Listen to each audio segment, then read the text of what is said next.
Cijel. Ugoše. Jeste, auto konačno došao je kod njega.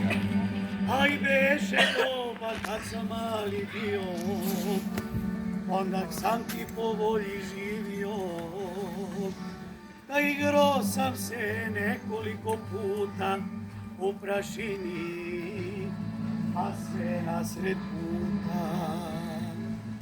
Aj, u prašini, a sve nasred puta. Aj majka viče i pomalo tuče, malo tuče i za uši vuče. Da nije prošlo nekoliko minuta, eto mene opet nasred puta. Aj, eto mene opet nasred puta.